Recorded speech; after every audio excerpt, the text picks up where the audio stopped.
I now recognize Ms. Maliotakis from New York for 5 minutes of questions. Thank you. Chairman, for 2 years, myself and the other Republicans on this subcommittee connected the dots. We exposed the evidence supporting our strong belief that COVID was developed and leaked from the Wuhan lab.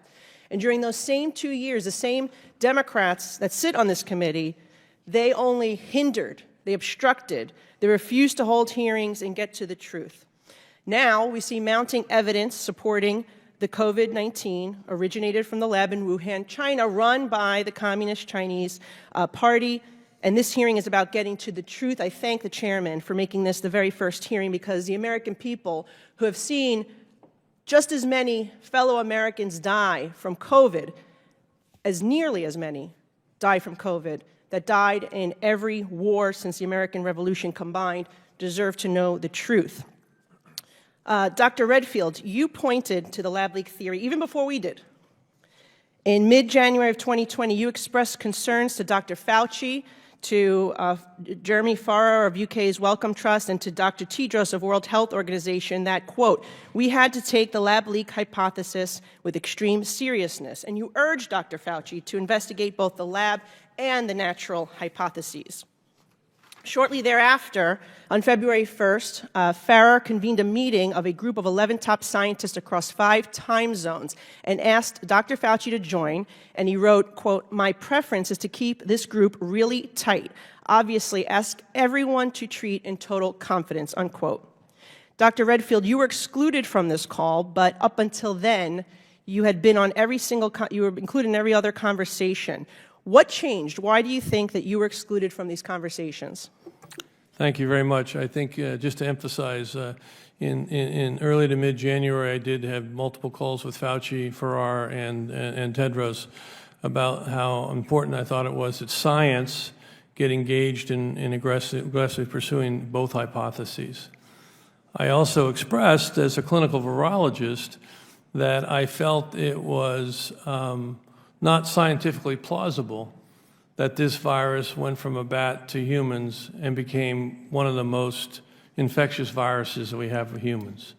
All viruses are not the same.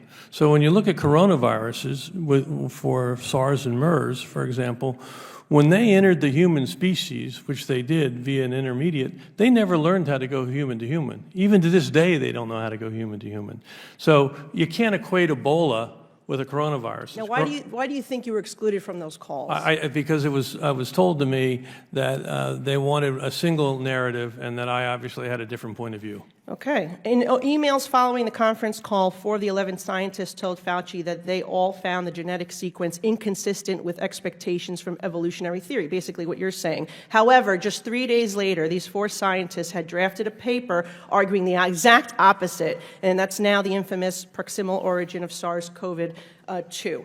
Our investigations show that this paper was prompted by Dr. Fauci, among others, with a goal to disprove the lab leak theory. What is the likelihood that these scientists came across additional information just 3 days after making these statements to conclude with such certainty that COVID-19 came from nature instead of the lab leak that they thought it was 3 days earlier?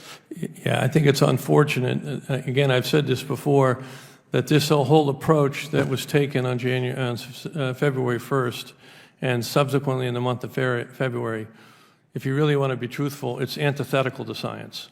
Thank you. Science has debate, and they squashed any debate. Thank you. Given what we know now and looking at all the conversations in February of 2020 and before the release of the paper, do you think that Dr. Fauci used this paper to hide the gain-of-function research created this virus? I can't talk about Fauci's motivation. Do you think that the paper does hide the truth? I think it's an inaccurate paper that basically was part of a narrative that they were creating. Remember, this pandemic did not start in January at the seafood market. We now know there was infections all the way back into September. This was a narrative that was decided that they were going to say this came from the wet market, and they were going to do everything they could to support it, to negate any discussion about the possibility that this came from a laboratory. I got 20 seconds left. Dr. Fauci was affirmatively told in an email that NIAID had a monetary relationship with the Wuhan Institute through EcoHealth Alliance. He was told this in January 27th of 2020. Do you think that Dr. Fauci intentionally lied under oath to Senator Paul when he vehemently denied NIH's funding of gain-of-function research? I think there's no doubt that NIH was funding gain-of-function research. Is it likely that American tax dollars funded the gain-of-function research that created this virus? I think it did not only from NIH, but from the State Department, USAID, and from DOD. I'm out of time. Thank you very much.